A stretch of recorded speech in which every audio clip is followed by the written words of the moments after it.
এই বাচ্চা কার কার বাচ্চা এটা? ওই যে ওই বেডি। কিরে বোন, অবুধ ছেলেটারে বৃষ্টিতে ভিজাইতাছ, নাও কোলে নাও। মার কোলে শুয়ে থাকার ভাগ্য নিয়েও জন্মায় নাই, ওর জায়গা ওইখানেই যেখানে এতক্ষণ ছিল।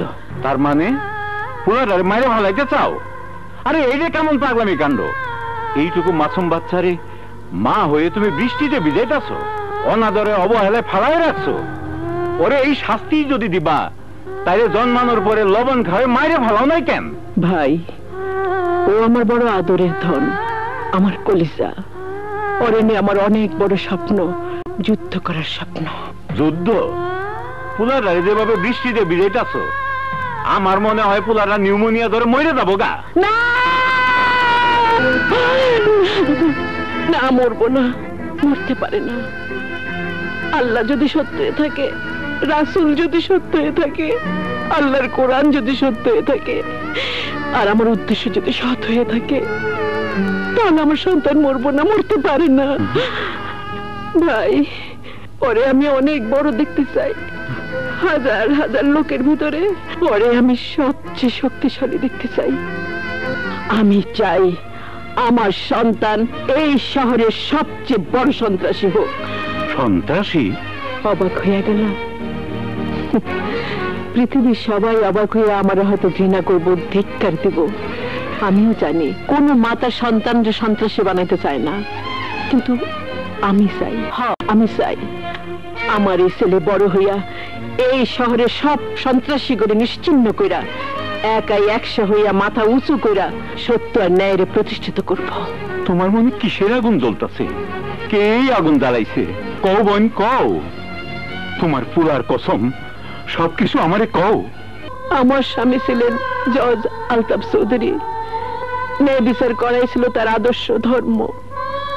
একসাথে 7টা খুন করে ধরা পড়ে আজমত খা, সেই মামলার বিচারক ছিলেন আমার স্বামী। সাক্ষ্য প্রমাণে আজমত খানের ফাঁসি হয়, কিন্তু টাকা দেওয়া ছাড়া পাওয়ার বহু চেষ্টা করে, হত্যার হুমকি দেয়। তবু আমার স্বামী সত্য আর ন্যায়ের পক্ষে আজমত খানের ফাঁসির রায় দেয়। তারপর উচ্চ আদালতে আপিল কইরা আজমত খান খালাস পায়। সেই রাতে অনেক রাত হয়েছে, ঘুমাইবা না? আগামীকাল একটা জটিল মামলার রায় দিতে হবে। শিশু ধর্ষণ মামলা। 11 বছরের একটা মেয়েকে দুজনে মিলে ধর্ষণ করেছে। টেনশনে ঘুম আসছে না। ঘুমের ট্যাবলেট লয়ে আইছি জজ সাহেব, ঘুমাইবো। আজমত খান, তুমি? তুই আমার ফাঁসি রায় দিছিলি, কিন্তু আমি সাইজ করে চলে আইছি। ওরা বিব্রত বোধ করছে। এবার আমি তোরে ফাঁসির রায় দিলাম, কিন্তু তুই কোনো সাইজ করতে পারবি না। সবাই দেখো, আজমত খানের সঙ্গে বাড়াবাড়ি করলে তার পরিণতি কি হয়। ওই পরে ঝুলে দে। না না না, আল্লাহ তোমার লাগে, ওনারা তোমরা ছেড়ে দাও, আমরা এই শহর ছেড়ে চলে যাবো। তোরে ছাড়লে তো তুই যাবো।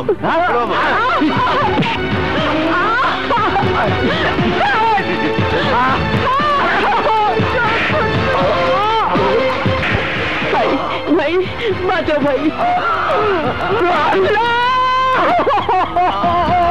আমার স্বামীরে কেউ আসবো না। আজমত খান যেদিকে যায় সেদিকে লোকজন কানেও শোনে না, চোখেও দেখে না। তোর স্বামীরে তুই বাঁচাইতে পারোস, যতক্ষণ তুই কাঁধে নিয়ে থাকবি তোর স্বামী বাঁচবে। ভাই ভাই তোমরা যাও না, ভাই ভাই তোমরা যাও না, আমার স্বামীরে আমার স্বামীরে বাঁচা ভাই, আমার স্বামীরে বাঁচা ভাই, তোমরা ভাই।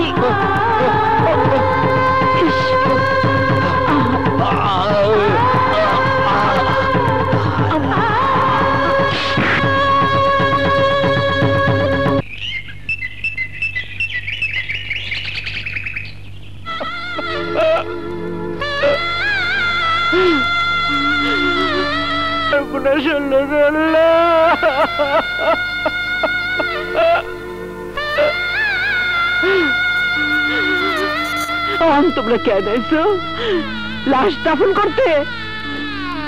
যখন আমি আমার স্বামীর বাঁচাতে স্কার করে ডাকছিলাম তখন তো তোমরা কেউ এলে না। আমার কাউরে লাগবো না, কাউরে লাগবো না, আমার আল্লাহ আছে, আমার বিচার আমি করুম, আমি করুম, আমি করুম।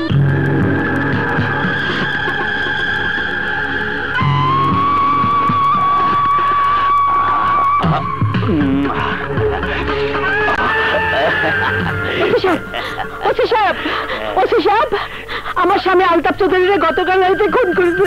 কে কে খুন করেছে? ওই আসমত, এই জানোয়ার আমার স্বামীর। অসম্ভব। আরে আমি তো ওসি সাহেবের লোকে কাল বিকাল থেকে অহন পর্যন্ত আরে থানা থেকে বাইরে যাবো কখন? ওসি সাহেব আপনি কিছু কন। হ্যাঁ, আজমত খান গতকাল বিকাল থেকে এখন পর্যন্ত থানায়। মিথ্যা কথা ওসি, আপনি মিথ্যা করতেছেন। তাহলে যা আদালতে যা, ওখানে সত্য কথা শুনতে পাবি। জানো আরে তাহলে আমি ছাড়ি না। চলো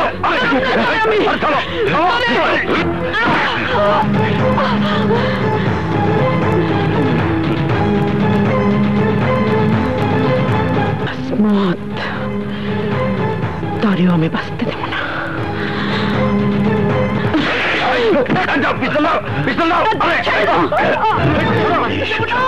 লোকেরা ভাষায় দিতে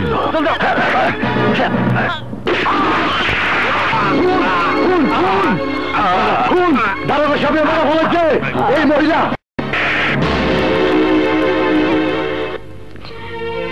সেই খুনের আসামি হইয়া আজ আমি জেলখানায়। আজমত খানের মিথ্যা সাক্ষীর কাছে আইন অন্ধ হয়ে আমার যাবজ্জীবন শাস্তি দিছে। যে আইন তার নিজের চোখ দিয়ে সত্যরে দেখতে পায় না, সে আইনের কাছে আমি আর কোনোদিন সুবিচারের আশা করি না। আমারে যদি আপন ভাবতে পারো তাহলে তোমার পুরার দায়িত্ব আমি নিতে পারি। আমি যা চাই তা কি পারবা? পারবা আমার ইচ্ছা মতো আরে মানুষ করতে? সন্তান তোমার, তুমি যা কইবা তাই হইব। নাও পোলাটার একটু দুধ খাওয়াই দাও।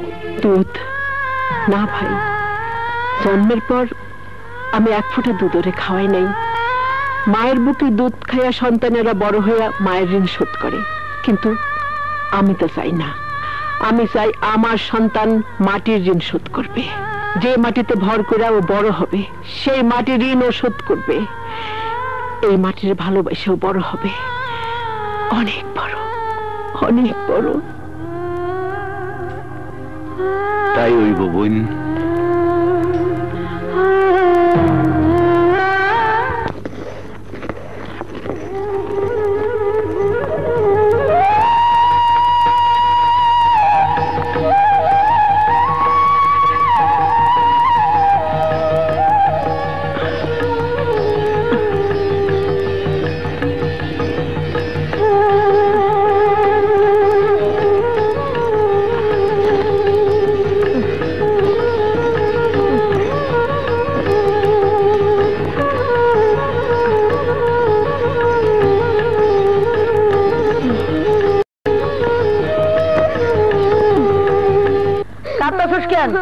তোর বউ কি মরে গেছে?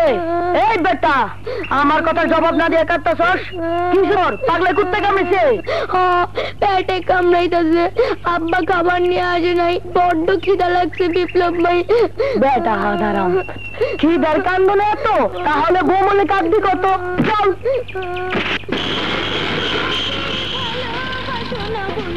এ বয়, এই তাড়াতাড়ি নাস্তা দে, রুটি, গরুর মাংস, ডাল ভাজি যা আছে সব কিছু দে। আইসে আমার পাতি রংবাজ।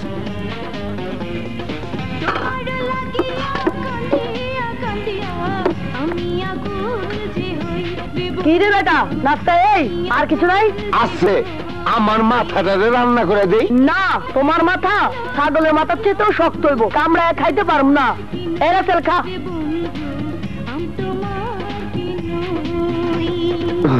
ও মা, রাক্ষসের মতো কেমনে গিলতাছে, ও আল্লাহ।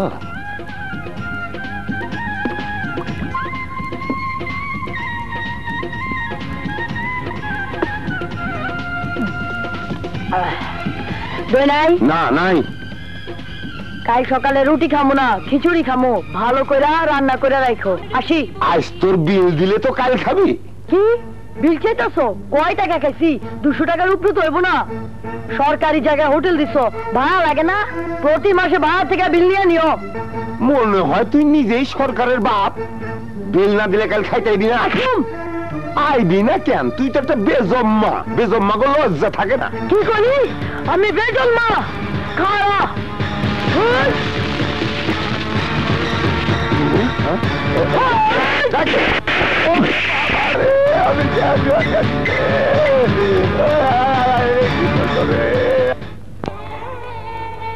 আমার বিপ্লব কেমন আছে কাশেম ভাই? আছে ভালোই। তাই তোমার আদেশ মতো মানুষ করতে গিয়া আমি নিজে অনেকটা অমানুষ হয়ে যাইতাছি বোন। সারাদিন খালি দেন দরবার আর খালি জিগায় আমার বাবার নাম কি, আমার মায়ে কই। আমি কিছুই কই না, খালি চুপচাপ শুনি আর শুনি।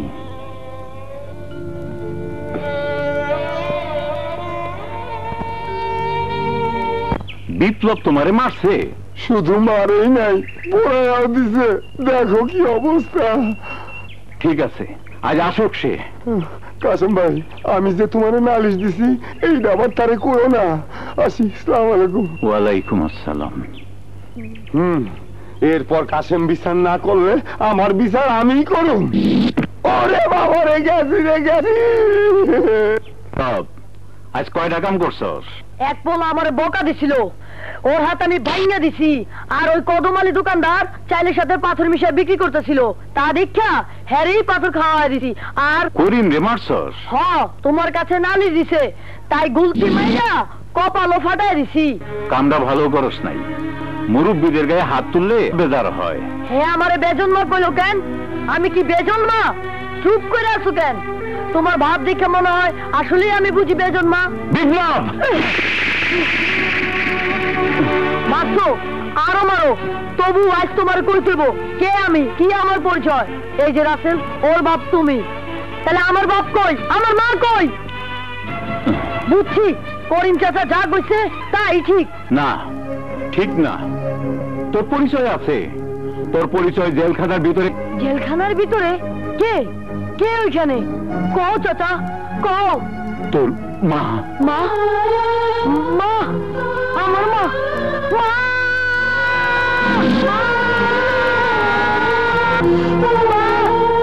মাগো, কে তুমি? আমি তোমার বিপ্লব। কাশেম চাচা আমার সব কইছে মা, সব কইছে।